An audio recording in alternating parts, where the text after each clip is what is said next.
Sergei Diaghilev has been called the most important figure in the 20th century arts who was not himself an artist or performer.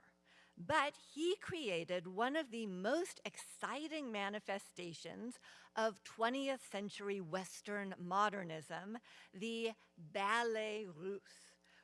Which drew on the color and folklore of his native Russia, brought in great Russian artists in every field, gave them work writing, composing, creating fabulous scenery and costumes, and then he melded these with the talents of international avant-garde artists and made ballet the central defining art form of the teens and 20s of the last century. Diaghilev was born in Perm, a place so inconsequential that someone had to add it to this map. It is there, obviously, but you'll notice that it's that far from Moscow and it's that far from St. Petersburg, so you'd imagine it was a backwater, a cultural wasteland. Diaghilev's mother died in childbirth or shortly thereafter, but he bucked the trend by having a loving stepmother who raised him in a highly artistic and cultured atmosphere. He came from a wealthy family with a vodka distillery and spent a lot of his youth in St. Petersburg, as well as in the family mansion in Perm and their country home.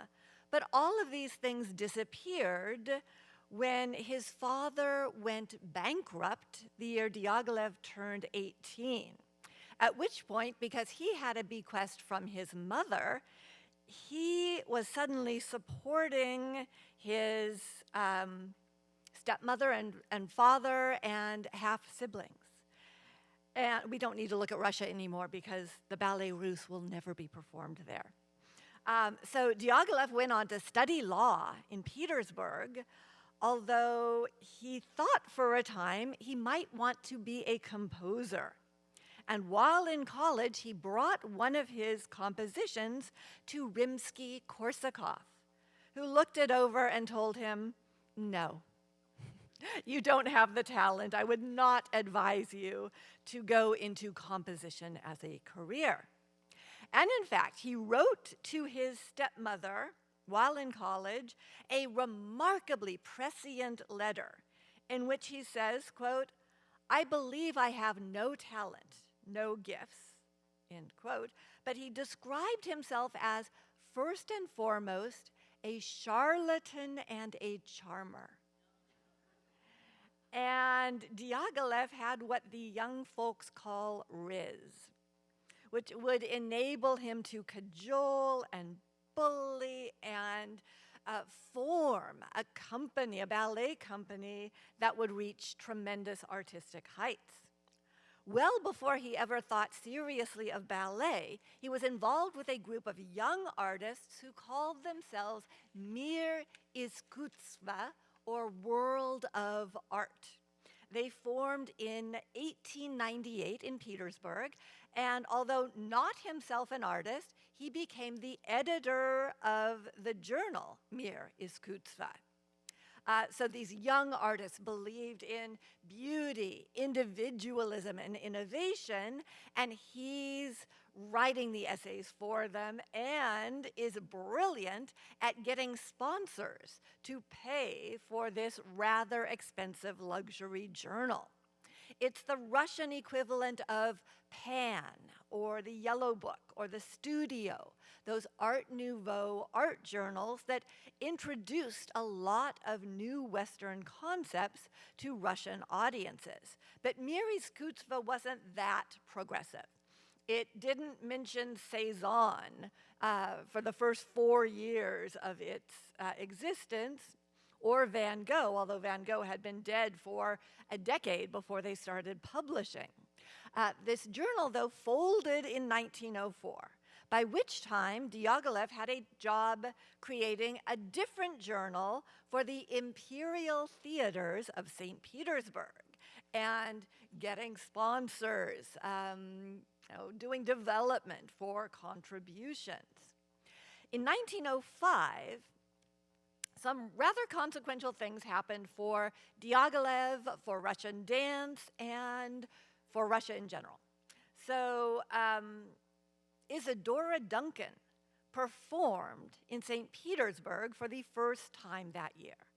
She is, of course, the great American modern dancer who performed barefoot or in sandals and used her body in a much more organic way than in classical ballet. Another 1905 occurrence was that Diaghliev organized an enormous exhibition of historical Russian portraits. He was a huge fan of the 18th century, of Catherine the Great and the Versailles-like palaces that were going up in St. Petersburg.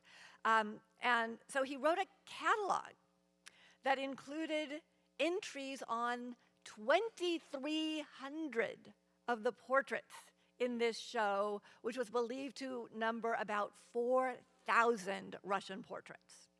And after that, he brought the exhibition to Western Europe. Now, at that time, Russia was seen as very other. But the Russia that Diaghliev loved was a Russia that was part of Europe, that participated in the Enlightenment and wore the powdered wigs and all that. And he wants that Russia to become known in Western Europe. Now, also in 1905 was the assassination of Grand Duke Serge, who was both uncle and brother-in-law to Tsar Nicholas II, followed by a major political suppression of a revolutionary movement that didn't even want to overturn the Tsar. They just wanted some reforms, but were so brutally repressed that it laid the seeds for 1917. So in 1905, after this big exhibition of bringing Russian art to Paris, Diaghliev started bringing Western art to St. Petersburg and Moscow. And in 1907, organized a series of Russian concerts in Paris with his contacts through the imperial theaters in St. Petersburg. So he brought Rimsky-Korsakov, Rachmaninoff, Mussorgsky, and other contemporary and 19th century composers to France. And in 1908, he mounted an astonishing production of Mussorgsky's opera Boris Godunov with the great bass Fyodor Chaliapin at the Paris Opera. There was no more prestigious stage in the Western world. So he had imperial backing to promote Russian art and culture in France. But that ended in 1909. He was planning another series of Russian operas in Paris, but his major aristocratic backer died that February, and the funding just crumbled. So he had to rethink. He didn't have the funds to stage opera in Paris with the full orchestra, the costumes, the choruses, the sets, but he thought, from opera to ballet is just a step. That's a direct Diaghliev quote. So he decided to scale down his ambitions and put on a series of ballets. Now, this is interesting because while ballet originally comes from Italy, it was seen as a great French art. But by the end of the 19th century, ballet in France was moribund. It was very formulaic and really was a place that people went to see legs. beautiful girls in skimpy costumes, showing off their abilities. Whereas the Russians had taken French ballet and continued to evolve it. There was a very robust imperial ballet school that people like Anna Pavlova and Václav Nijinsky came out of. In fact, Pavlova would perform in this first season of ballets that Diaghliev was staging in 1909 in Paris. So he thought, what better way to show the French how cultured Russians are, how we are not just savages, than to demonstrate how we have taken their own art and made it better. So he hired an old friend from his World of Art days, Alexandre Benoit, to design the stage settings and costumes for the Pavilion of Armida. The story is from Ariosto Furioso, but the set, everything was very French, from that 18th century era Diaghliev so adored. And he hired ballerinas and dancers from the Russian Imperial Ballet and fabulous artists like Benoit, because at this time, stage design in Paris was not an art. It was very ad hoc. It was just craftspeople doing their best, but there was not a designer for a ballet production who steered the concept, oversaw costumes, stage, and so forth. So this was quite fabulous. And he didn't just want to present French things, he thought there was an appetite in Paris for things Russian. So he had Mikhail Fokin choreograph dances, that's another fantastic Pavilion d'Armide set, choreograph dances from the Borodin opera Prince Igor. So he called that ballet the Polovtsian dances. You can see it on the slide. I'm not sure I'm saying it right, but for the costuming, he sent to bazaars in Russia for fabrics and costume pieces. He wanted it to be authentic. It ended up being a mishmash of different places and time periods, but all authentically Russian. For instance, they bought ikat fabric from the steppes, from Kazakhstan, to make these costumes for, two girls for Prince Igor. So they brought things that Parisians thought were authentic, exotic Russian decor. But if this wasn't exotic enough, they also staged Cleopatra. And he had Leon Bakst, another friend from his World of Art days, do the scenery and the costumes. And Bakst went very sexy. Obviously, this was not an appropriate costume. It would have caused a scandal, but they turned it into something that would work as a costume. And Cleopatra became part of the eventual Ballet Russe repertoire. It was a very popular opera, but unfortunately, the costumes and set were destroyed in a fire in 1917.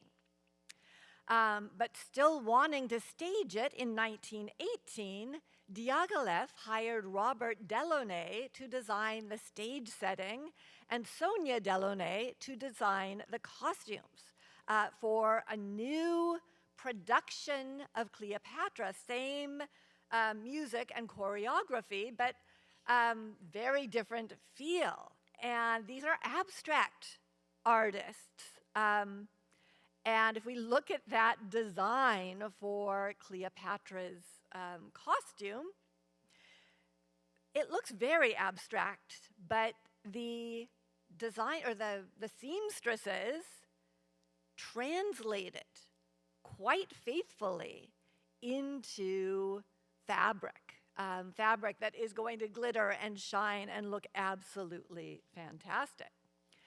So the 1909 season of the Ballet Russe, this season, was a sensation.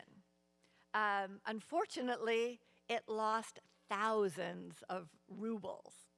But Diaghliev was convinced that it could become a financial success and that his purpose in life could become bringing Russian ballet to the West and reinvigorating ballet in general with the Wagnerian idea of the Gesamtkunstwerk, the total work of art, music and staging, costume and movement, all creating an extraordinary whole.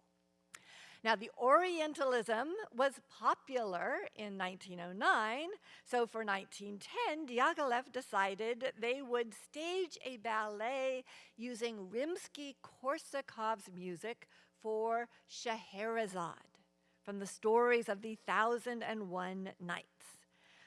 So a sultan and a eunuch in boxed, gorgeous designs. But Diaghilev's idea for this performance involved an orgy, which is not in the 1001 Nights. And in fact, Rimsky-Korsakov's widow was furious that her husband's music was being used so immorally. But Fokine again choreographs a ballet about the jealous sultan and his guards who are attempting to guard the purity of the harem while the women were determined to run wild. And of course, Nijinsky portrayed the golden slave who was irresistible to Scheherazade. Now, this created an instant vogue for harem pants in the Parisian fashion world. And not just harem costumes, but the lanterns, the hangings, the pillows, all of the accoutrements that Bakst designed for this production of Scheherazade. So designers like Paul Poiret immediately began to incorporate this very orientalizing, turbaned silhouette in their clothing lines. And that comes directly from the Ballet Russe. That comes right out of Bakst and his costumes and his orientalizing fantasies, which they would repeat the following year in Les Orientales, which was a divertissement, sort of a variety show of short pieces danced to works by Russian composers. Nijinsky danced a Siamese dance. And Nijinsky was the very young dancer Diaghilev saw on the stage of the Imperial Ballet in St. Petersburg. Diaghilev immediately recognized his titanic talent and his immense sex appeal. And Diaghilev was openly homosexual in a place and period where it wasn't all that safe to be so. But Nijinsky ends up not only his principal dancer, but also his lover. There are a lot of views about that relationship. There was definitely an age difference. Diaghilev was in his mid-30s. Nijinsky was about 19. But there was power on both sides of that relationship. So Nijinsky became a star thanks to the Ballet Russe, which was beginning to be a star-making vehicle. Diaghilev had the idea of staging a ballet based on Russian folklore. He asked two different Russian composers to write a suite for ballet on the theme of the Firebird. They both turned him down.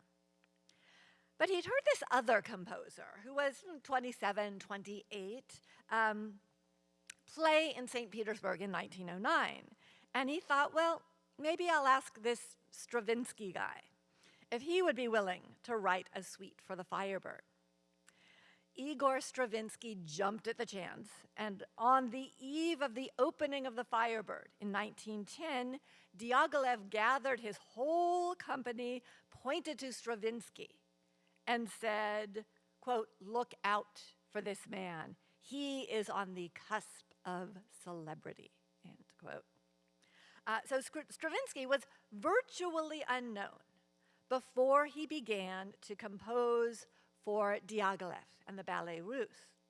Diaghliev had asked Alexander Golovin to design these fantastic stage settings and costumes with notes for the costume creators, but for the principal characters of the Firebird and Prince Ivan, he had Bakst create costume studies.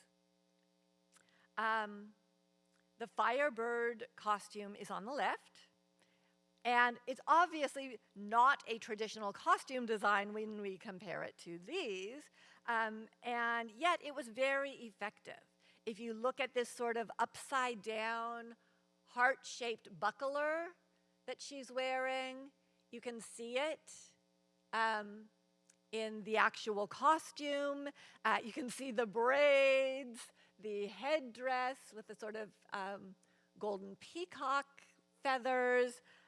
They translated it very faithfully. And here we see Fokine dancing the Firebird, dancing Prince Ivan with Tamara Karsavina as the Firebird. Diaghliev also staged a French ballet in 1910 with Nijinsky dancing Albrecht in Giselle. And the following January, 1911, Nijinsky danced this role in this costume for the Imperial Ballet in St. Petersburg.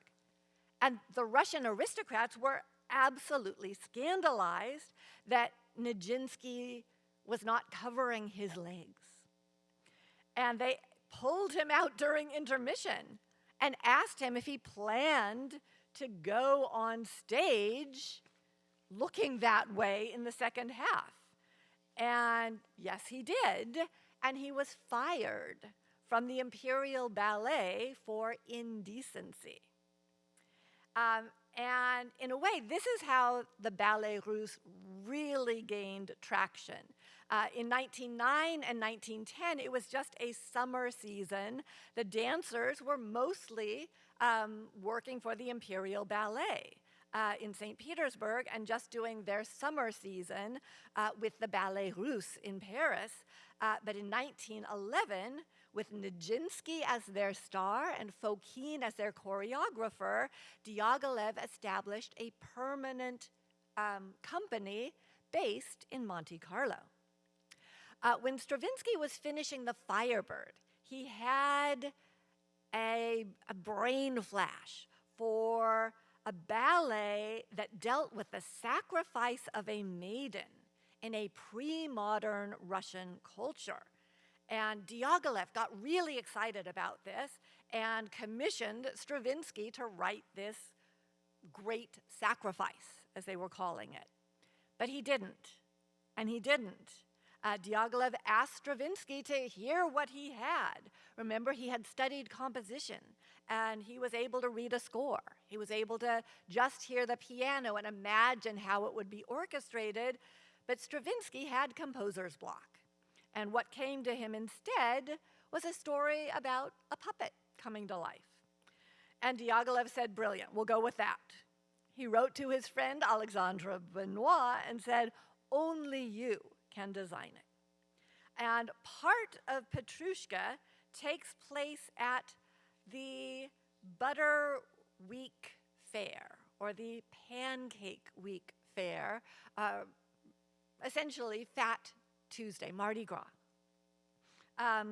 And Benoit remembered his childhood experiences of this fair in St. Petersburg, and he drew on materials like this painting by Konstantin Makovsky of the subject of the Shrovetide festivities.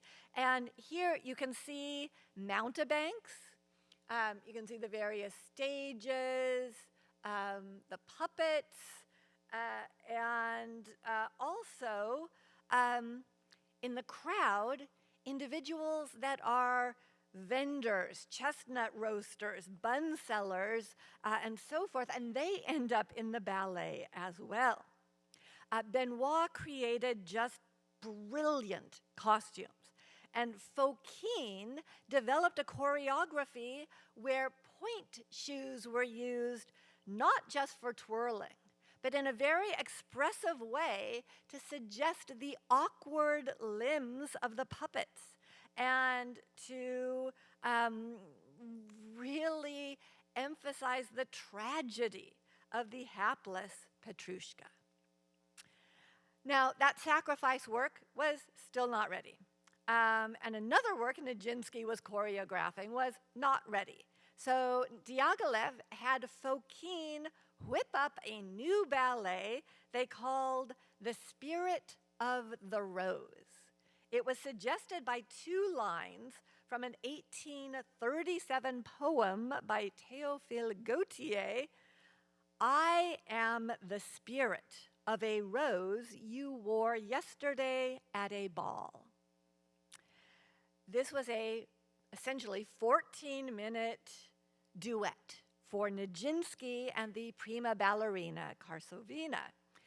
It takes place in the bedroom of this young girl who has fallen asleep in her chair. So her bed is back there, that's her embroidery stand. She's a complete innocent, and into the scene leaps the spirit of the rose, Nijinsky.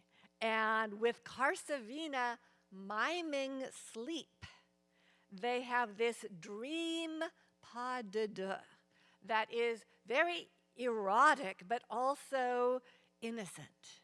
And this became one of their most popular works. In fact, this costume was designed in 1911, but this one was probably made in 1918 for a different dancer. Nijinsky would be sewn into this costume every night, and he would dance, and then he would leap out the window at the end, and stagehands would catch him, but that was off stage. It looked like he was just flying out of the scene. And every night he lost rose petals. And his assistant gathered them up and sold them to Nijinsky's admirers. But you can see the care with which Bakst's designs, even the little puppy the girl is stitching on her embroidery frame, are realized for the stage. And then they had the very young Jean Cocteau, only 21, design posters based on Spectre of the Rose. And Cocteau had started going to the ballet as a 19-year-old. He was their biggest enthusiast and became an integral part of the Ballet Russe. Now, at this time, Bakst was designing 3 ballets set in ancient Greece, in classical times. So the first of these was Narcissus, the nymph who falls in love with the young man who's so beautiful he only cares for his own reflection. The second of these, and better known, was Afternoon of a Faun. This is a brilliant costume design by Bakst for Nijinsky. This tight-fitting, cow-spotted outfit with a little tail that Nijinsky would wear as the faun, and of course the famous scarf that you know what he does with at the end of the ballet, And if you don't, it's easy to find Nureyev performing this on YouTube. So these designs are still being used in the late 20th, early 21st century. And imagine how scandalized the Russian aristocrats would have been by this costume. So for inspiration, Bakst looked at Greek art in the Louvre, at sculpture, but particularly at Greek vase painting. And Nijinsky was as well, not because he has to design the costumes, but because he was choreographing. And they're looking at these satyrs, because the faun is a satyr. These are adults, the faun is young. But look at the attitudes of the figures. Those were exactly the attitudes Nijinsky was placing his dancers into. So it was a pioneering work of modern dance. The dancers are barefoot, and it's very two-dimensional. Nijinsky is creating tableaus based on ancient Greek art, making these dancers move in ways they were not trained to move. And the choreographer is supposed to teach those moves, but Nijinsky, while brilliant, did not have great reserves of patience. And he didn't understand that not everyone caught on physically as lightning quick as he did. So that caused some frustrations, but the boxed designs, the costume designs, were beautiful, and you can see how they are taken from the language of Greek vase painting.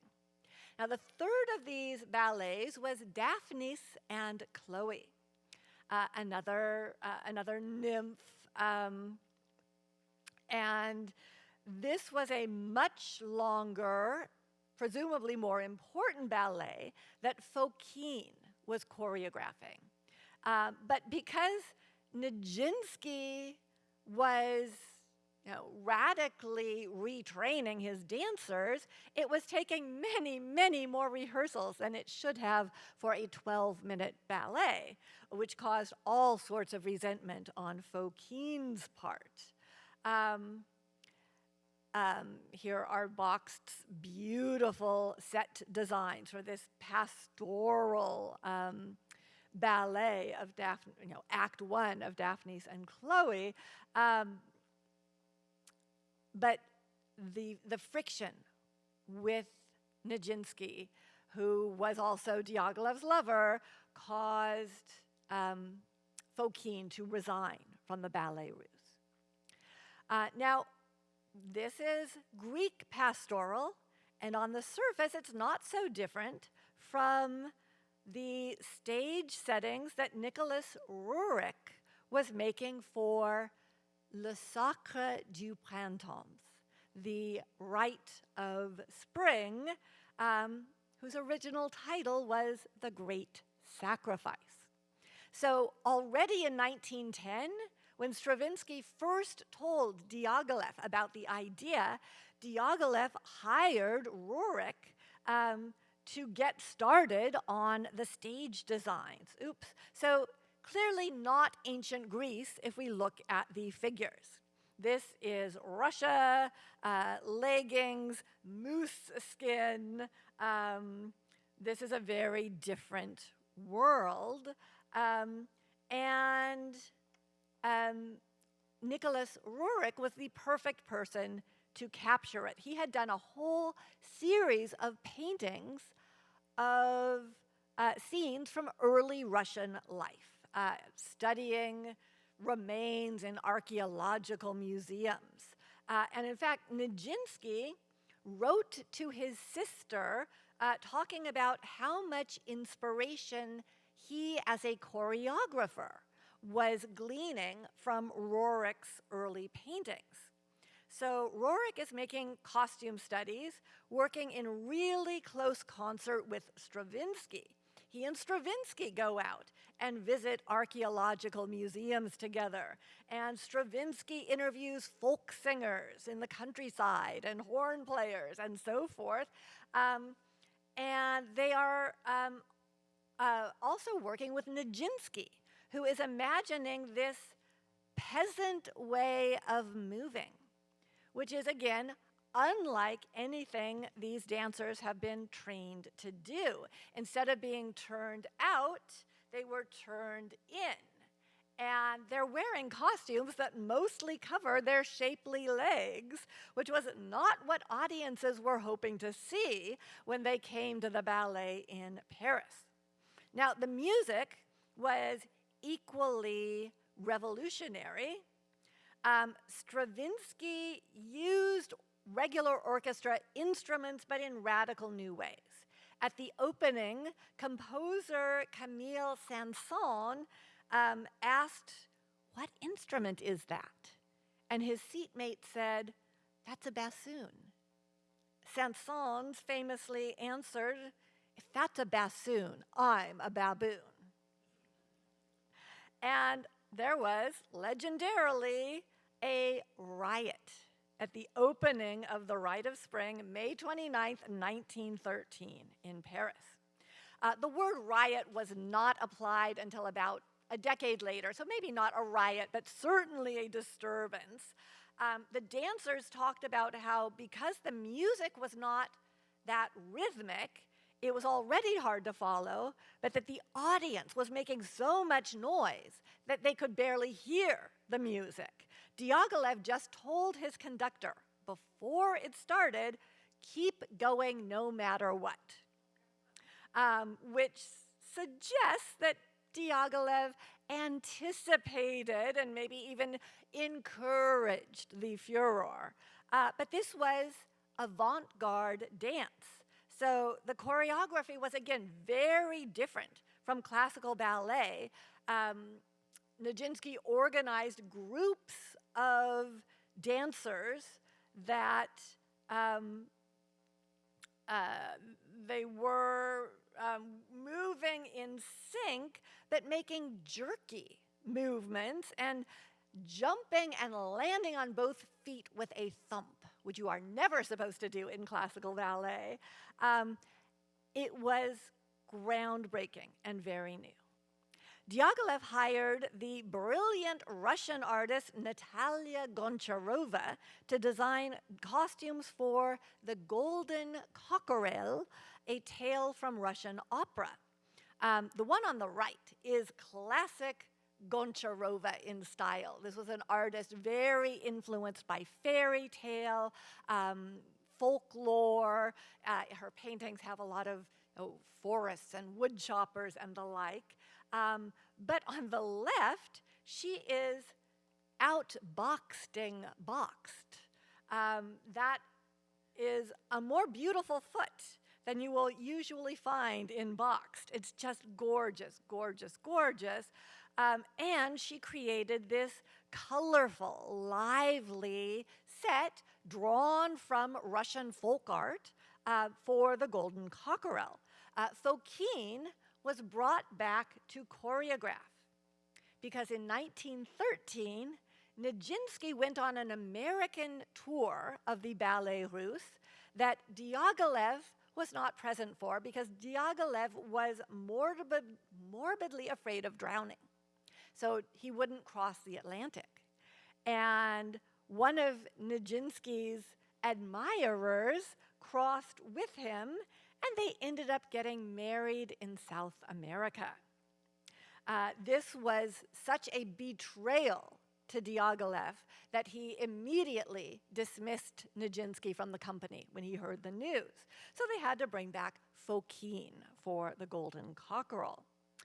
And then everyone sort of scattered during World War I. The company was held together on a shoestring, mainly doing productions in the Western Hemisphere. They even got to Tacoma and other countries they could safely travel to. Goncharova designed costumes and sets for a religious work that was going to be called Liturgy in 1915, but it was never produced. In 1916, they put on a ballet they called Russian Stories, or Contes Russes, with Nijinsky's sister, Bronislava, as the villainous Kikimora. So on the right is Mikhail Larionov's costume design. Larionov was Goncharova's partner. And it's very abstract. This is a very abstract artist. But on the left, we see a black and white photograph of how it was realized and how beautifully the actual costume makers and makeup designers translated this design for the villainous. In 1916, the war was still raging, and the company was in Rome. And Jean Cocteau had an idea for a modern life ballet he wanted to call Parade. So who does Diaghliev find to design it? No one less than Pablo Picasso, who was just coming off of his Cubist decade, which had started in 1907 with the Demoiselle d'Avignon, and then he developed the cubism that is almost abstract, the disintegration of the visual world and its reconstruction on canvas. But by the end of World War I, Picasso was returning to classicism, and Parade is one of the first signs of it. So this is the curtain he designed, which was the stage cloth or the front cloth. It would hang during the overture, and then the real red curtains part, but this would sum up the mood of the ballet to come. And here's Picasso and some of the actual painters, the workmen, sitting on the dang thing in Rome to give you a sense of the scale of this curtain. There were also Cubist elements in Parade. As you might imagine, these costumes, photographed by Harry Lachman, were not easy to dance in. And then there was the famous horse called the circus managers. Picasso was fascinated from an early age by the circus and by the animal acts. But the head is inspired by an African mask. And he's aware that these costumes do need to be danced in, that some are danced in, others are just sort of walked in and moved in. The Chinese conjurer falls somewhere in between. And the American Girl costume was bought off the rack at a sportswear shop. So Picasso came up with this idea, but they just went to buy it. Later, Coco Chanel would design for the Ballet Russe. But he spent a lot of time, Picasso did, looking at dancers, how they stand, how they move. The Chinese conjurer costume still survives. And you can see that this one was more walked in than vigorously danced in. But Picasso was doing more than looking at dancers in these years. He was dating one. The one on the left. In fact, she's wearing his ring. I can't find it there. It's right there. Okay, it's hard at this angle. Olga Koklova. So they marry in 1919 or 1920. And it was said that Diaghliev had two kinds of ballerinas. There were the superstars, the raw talents. And then there were the pretty girls of good family who made up the corps de ballet. Olga was one of the latter, and she had a career-ending injury, never dancing once she married Picasso. A career-ending injury besides marrying Picasso. But she was quite a muse for him. And once the war ended, he was called upon to design a Spanish ballet, Le Tricorne, or the three-cornered hat, which Massine choreographed.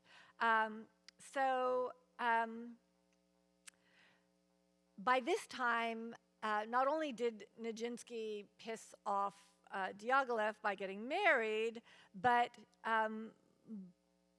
within a few years, he was more and more erratic. Diaghliev had offered him his job back, but he was increasingly unreliable. And at the age of 19, at the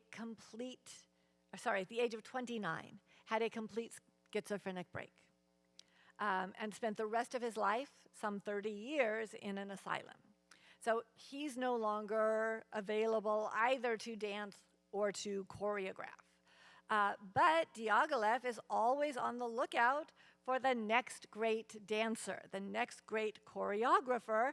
In this case, it is Massine, who spent a lot of time with a young Spanish dancer learning flamenco and Andalusian folk dances and the like, to incorporate them into Le Tricorne. And of course, Picasso is Spanish, making these very evocative costumes and stage settings. Now, if Picasso is designing for the Ballet Russe, why not Matisse? And so Matisse was hired in 1919 to create costumes and set designs for Le Chant du Rossignol, the Song of the Nightingale, which is a Hans Christian Andersen story set in the court of the Chinese emperor. So again, we have this early 20th century taste for Orientalism, for the exotic, the far away. Matisse did not have an easy time at the costume designing because he knew nothing about the theater, and as Massine put it, he keeps trying to discover his own America. In other words, he kept trying to reinvent the wheel. Matisse discovered that designing for the stage is like painting a picture where the colors move. Well, yes, that was known by every stage designer working before him. At first, Matisse designed a very porcelain-colored production with a lot of white and blue accents, and learned that white is a disastrous color for stage design, that, with the lights, you get shadows that are too strong, and the blues look black, and it was a challenge. These costumes probably still exist because it was not a popular ballet. But a very popular one was designed in 1923 by Marie Laurencin, a French artist, and I hope you've noted how often Diaghliev is willing to turn to great male and female artists for his designs. This is her sketch for the back cloth for Les Biches, the does, with music by François Poulenc. It was apparently Poulenc who suggested Marie Laurencin, Poulenc who was 24 years old when he composed the music for Les Biches. So she created this backdrop, which they were able to translate onto a large scale, but the costume production staff absolutely hated her costume designs because they're done in her characteristic wispy watercolor style, and they simply did not give them enough information to build costumes around. And we've seen how good they are at taking minimal information and creating costumes. But they are perhaps better than those by Joan Miró. The great Catalan artist was called upon in 1926 to collaborate with Max Ernst on a production of Romeo and Juliet in London. Many Ballet Russe productions were put on in England. And just as the tricorn hat was a nod to the Spanish audience with the Spanish musical styles, Romeo and Juliet was to be a nod to the British audience with the 20-year-old composer, Constant Lambert, writing the music. Originally, he'd also hired a British designer, Christopher Wood, but Diaghliev didn't care for Wood's designs, so he brought in Miro and Ernst. And went with this very stripped down modernist stage setting, which Lambert, the composer, absolutely detested. In fact, he tried to get out of his contract because he hated the Miro and Ernst staging so much. But he wasn't able legally to extricate himself, and what happened was he became famous overnight as the composer of Romeo and Juliet. But Lambert wasn't the only one who hated the scenery. One critic referred to this front cloth as, quote, a tiresome worm, end quote. And this was perhaps not exactly what the audience had in mind for the famous balcony scene. More successful was the choice of Giorgio de Chirico to design one of the Ballet Russes' last productions. De Chirico had designed for the stage previously, so he knew what he was doing, and his own paintings have the sense of an abandoned proscenium. In fact, if you go to the Beyond Modernism exhibition at Seattle Art Museum right now, there is a De Chirico as part of that exhibition, and you'll see the sort of stage-like world that he liked to create. So he was a good choice, although this design perhaps overwhelmed the dancers a bit. And the ball was another divertissement, another frothy, fun ballet. However, de Chirico could make designs that worked, that were buildable, and that you could dance in, and that fit the Mediterranean setting of this ballet. And the costume creators, as you can see, were really able to sink their teeth into these designs, and some of them survive as well. Diaghliev also, in his last year, hired Georges Rouault for a religious ballet on the theme of the prodigal son. Rouault was known as a painter with a very strong religious sense, who took inspiration from stained glass with his very strong black contours.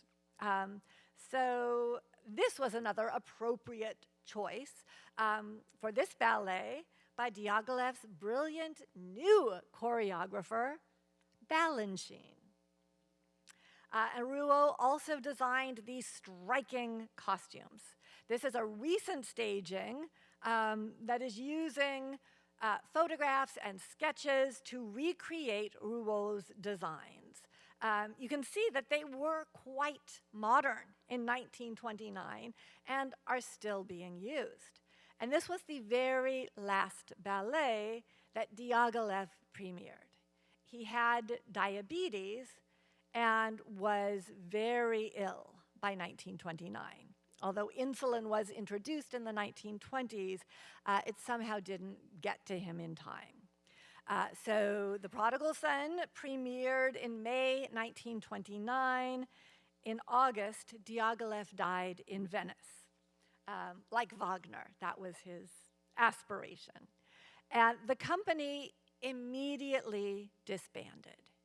His heirs were Serge Lifar, the brilliant dancer, and Massine, the great choreographer, and they decided they could not carry on without the impresario, without Diaghliev serving as the glue holding everything together.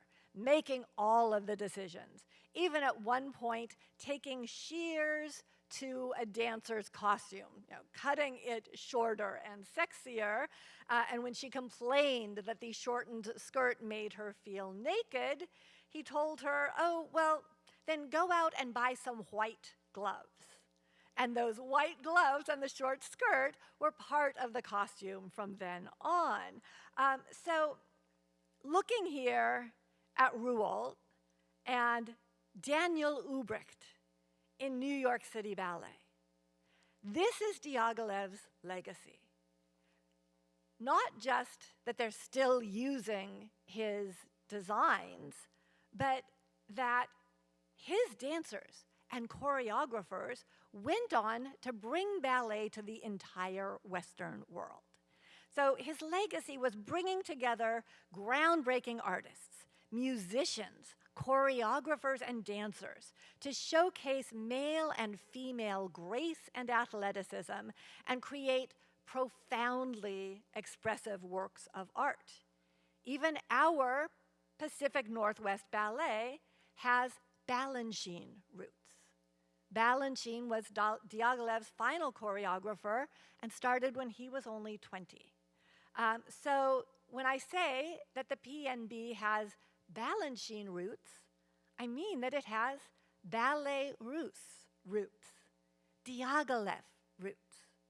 But this would have puzzled Diaghilev, because he would have looked at this and thought, don't you have artists to create your own versions of these ballets?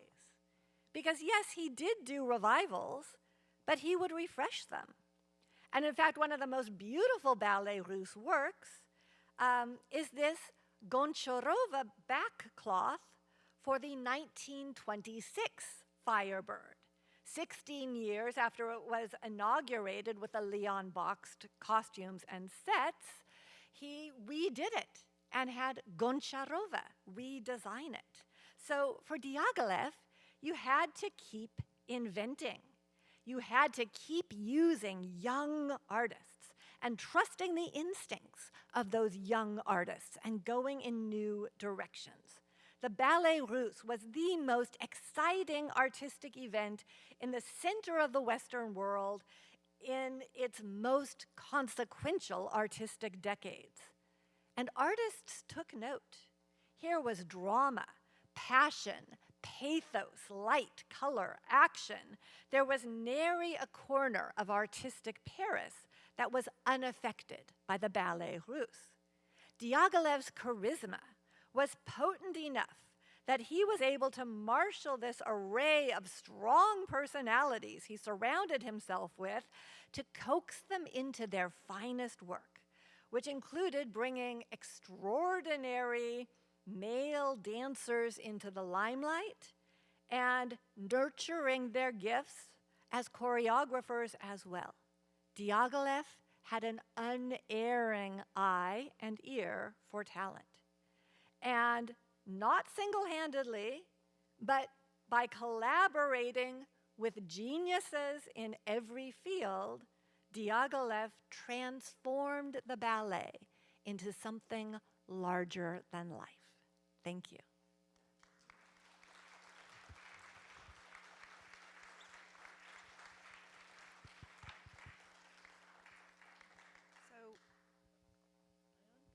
So are there questions or images you'd like a second look at?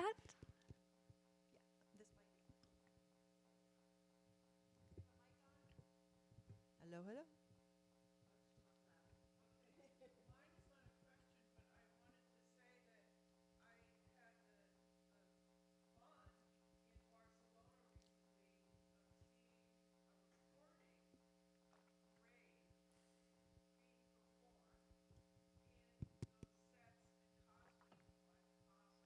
Mm-hmm.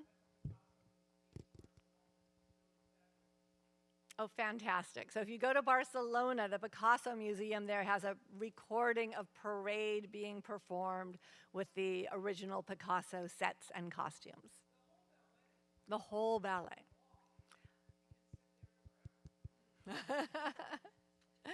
It's possible it's on YouTube. I haven't looked. Yes?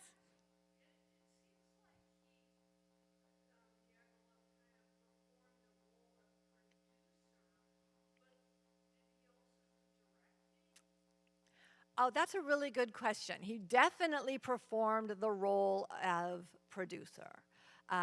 He was, fundraising. He was, bringing in the talent and backing it. He did some directing, but he left most of it to the choreographers. He always got final say. If there were aspects that he didn't like, he would have a veto. But he left most of the actual stage directing to the choreographers, and he left most of the design decisions to his designers, his artists, with the occasional scissors to a skirt or yes. He obviously borrowed both Russian dancers and Russian art when he went to France. What was the influence back on Russia of the Ballet Russe? That is a fascinating question. What was the influence back on Russia of the Ballet Russe? First of all, the Ballet Russe never once performed in Russia. And we saw in 1910 how scandalized, or 11, how scandalized the Russians were by the costumes. They would have been really scandalized by the stagings. Then, 1917, the Russian Revolution happens. And the cultural world of Russia is pretty much in chaos. And from that point forward, because Diaghliev was not an aristocrat, but he was of the moneyed class, he no longer felt welcome in Russia. He didn't feel like it was a place that he wanted to go back to or would be safe going back to. And more Russian dancers emigrated at that point. But also, there were times when Diaghilev's dancers were not Russian, and he gave them Russian names to make the troupe seem more Russian. So then I think because he's working with Goncharova and Larionov, who were artists who were based in Russia, I think there is some back and forth. There is during the Russian Revolutionary period a real effort at creating a theater of the people. Chagall is employed in a Jewish theater, painting the walls and making costumes and stage settings. And so I think that some of these ideas did get back into Russia. And then instead of the Imperial Ballet School, there continued to be a very strong state ballet school within Russia. And so I don't know for certain. I am not an expert on that, that part of the story. But I suspect that the success in the West of the Ballet Russe brand made it more palatable for the Soviet government to say, okay, ballet is something that we do. This is something we are going to promote. This is something we will have talented young people start learning at young ages. And this can be a cultural product for us. Whereas things like abstract art that at one point were associated with the revolution came to be anathema for the Soviets. So I suspect that there's a lot of really interesting and complicated back and forth.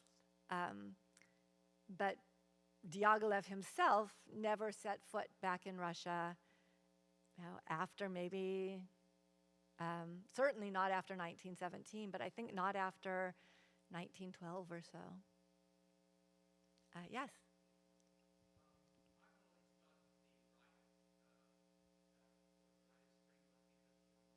the music. Yes, the bassoons.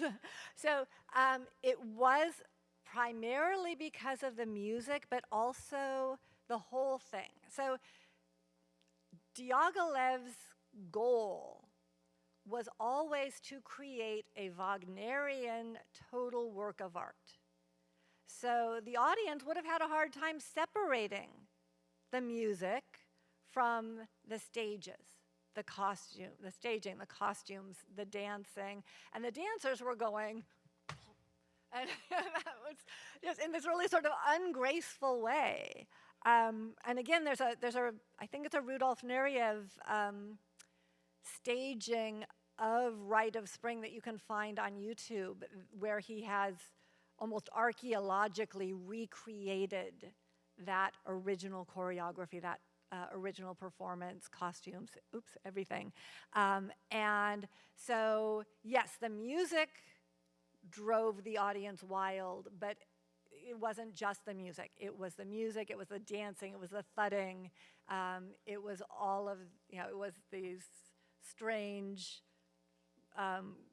posed, well, no, Rites of Spring was less, anyway, groups of people dancing in ways that were quite foreign. I mean, it was modern dance as opposed to classical ballet, and there's a big gulf there. So it wasn't just the music. Yes?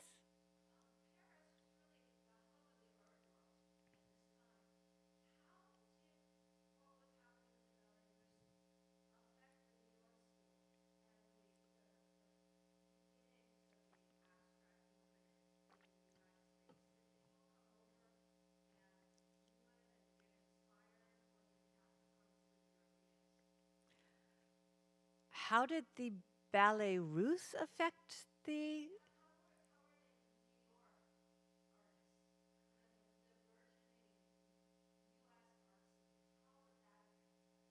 Um, Someone like Calder, who was in New York in the 1920s, would have seen the Ballet Russe, would have gone to the Ballet Russe.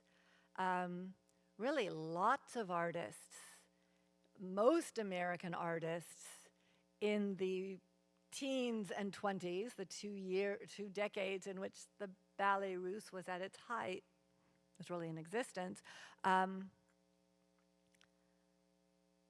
Most American artists tried to travel to Paris, to study in Paris. So they would have seen some of that energy. And then it gets brought to America. So the Ballet Russe themselves tour America. And there is a curator whose nickname was Chick, but I can't remember his actual name, but he brought dance to the Wadsworth Athenaeum in Hartford, Connecticut, and made ballet an important part of their visual art collection, but also staged ballet there. And that became a real hotspot for American avant-garde art, believe it or not, Hartford, Connecticut. And so I'm not sure there was anything terribly direct in the way that, like, Max Ernst escaped from the Nazis and came to New York and exhibited in New York with a lot of other surrealists and other abstract artists that the Nazis considered degenerate artists that were coming to the United States to escape the rise of fascism. I think that had a much more direct influence on the New York school of abstract expressionist painters. But I suspect that there were tendrils that did get into the energy of what they were doing. So, oh yeah.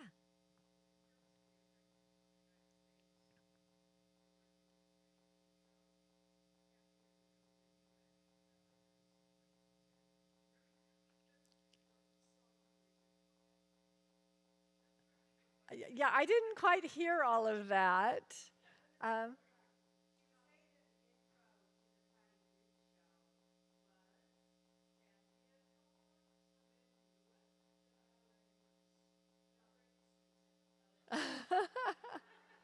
oh, that's fantastic. I did not realize that. So there you go. It was the height of. Mhm.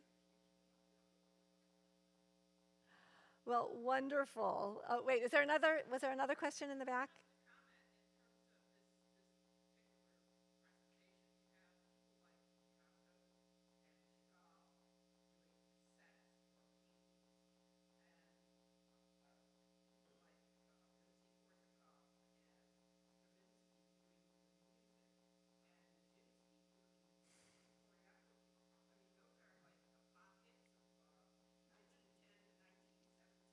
Yes. Yes, it is amazing. The talents that come together in the Ballet Russe are amazing. Uh,